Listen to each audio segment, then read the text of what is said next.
Well, it's Monday. It's been exciting here already. We had a tornado warning, we had high wind advisory, we had severe thunderstorms near us. But actually it turned out we had some rain and some wind and we're good.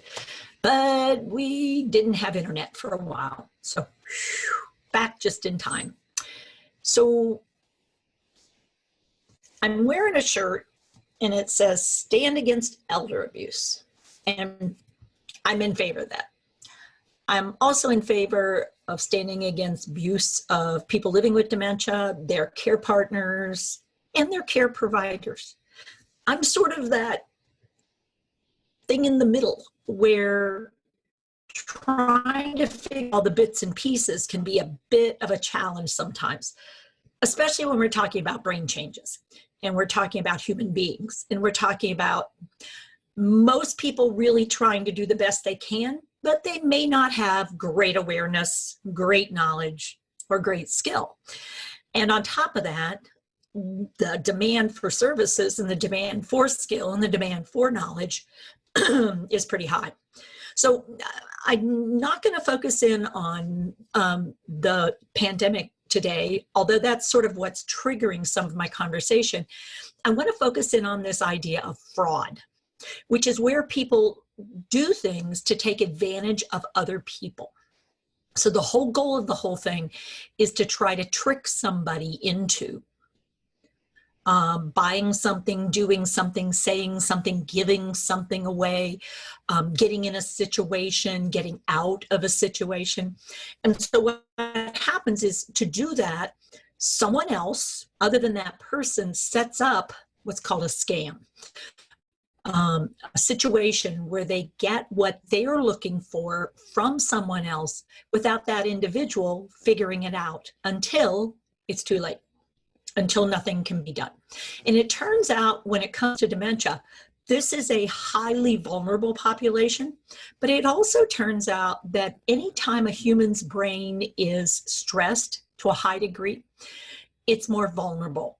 So about a year ago, AARP did a little piece in their bulletin.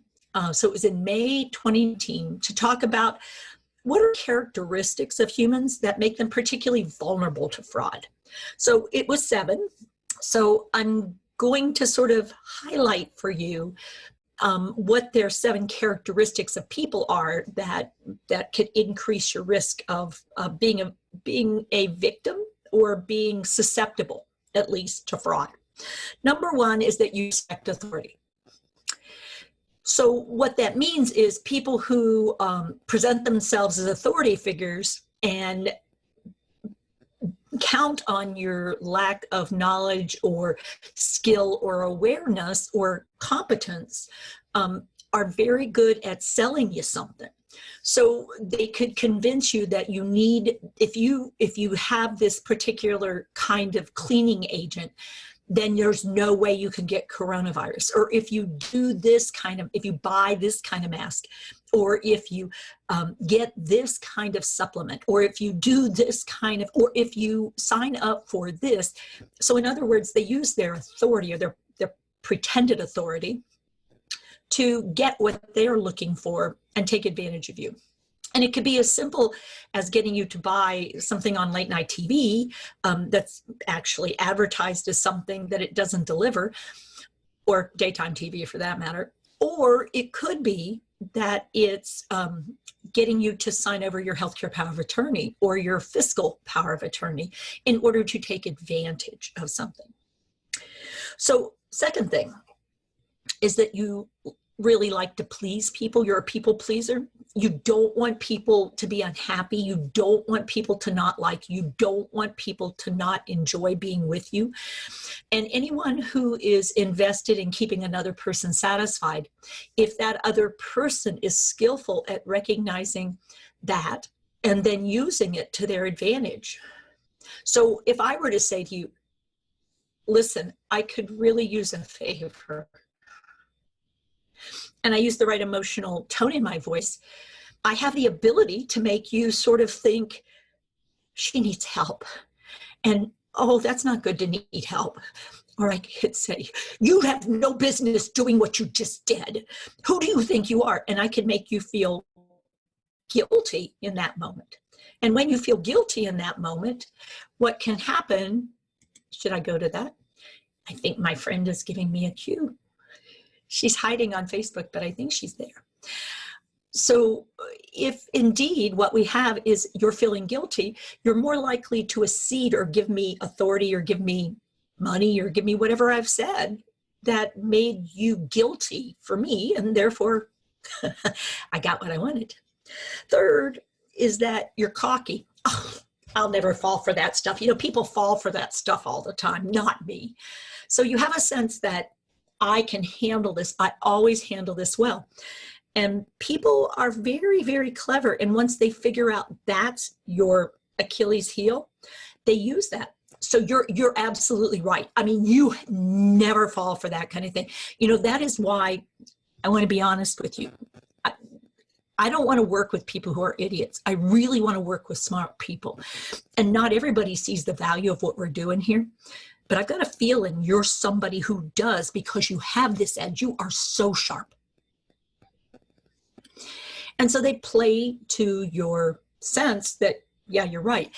And particularly really hinting at is when your ability to actually be right versus consider yourself right. In other words, you have some of that anosognosia, the inability to be self-aware of your changes. This is high, high risk, particularly if you like to be independent, you like to make your own choices, then it puts you in a real high risk category because you're perceiving past abilities and they're counting on current inabilities. So the fourth characteristic that actually defines this is that you're friendly. People who make eye contact, people who smile, people who are responsive to people coming up to them, open themselves up. And they open themselves up to relationships. And if you are friendly, then that puts you in a category of more readily accessible. So as you're meeting people you don't know, your tendency is to assume a good relationship rather than to basically not trust people from the very outset. So when you are friendly, you're just in a different category. Doesn't mean you shouldn't be friendly. It just means you may want to develop some strategies because you are at higher risk for people taking advantage. Of course, by the time you're 65, usually you figure that out. But the problem is if I have dementia, my figuring it out might not be consistent. And it could be that because somebody stays friendly when somebody else is trying to get me to recognize my changes, then I don't like the person who's not being friendly, and I do enjoy the person who is. So, oops, that's not good. Well, what that speaks to is I'm not the only one who has to realize this kind of stuff. Those who want to support me if I'm living with my dementia have also got to recognize, well, that's a characteristic she has. I'm not going to fix the characteristics. So maybe I'm the one who needs to remember that she likes friendly. It's just a thought. Then we get to the sixth characteristic, and I'm having to look because, you know, the first five I sort of remembered. And this one is sort of a real important one. You're under stress. And if anybody right now is not under stress, I don't know who it is. And so all your buttons are more readily pushed. All your primitive brain kinds of things are more near the surface. So if somebody makes a plea, if somebody calls and says, you know, I have a friend who's got corona, and, you know, whatever they come up with, you're more vulnerable in whatever characteristic you were because your primitive brain is more in a need state. Because when we get stressed, we don't pick up on things as readily as we might have when the cortex was more active and more discerning and we were able to process a little bit more. And finally, this is the seventh characteristic. It's worse when you're lonely and you don't have people around you. It makes you highly vulnerable to fraud, both because you don't have anybody to bounce things off, but also because as a human being, when you're lonely, it makes you more vulnerable to whoever comes toward you, makes a connection, offers something. So how do we deal with that? Well, one of the things that a person living with dementia might really want to think about is having dementia makes me more vulnerable. So I need to develop a partner who is good with authority, is good with me, is fairly able to think things through and talk things through with me.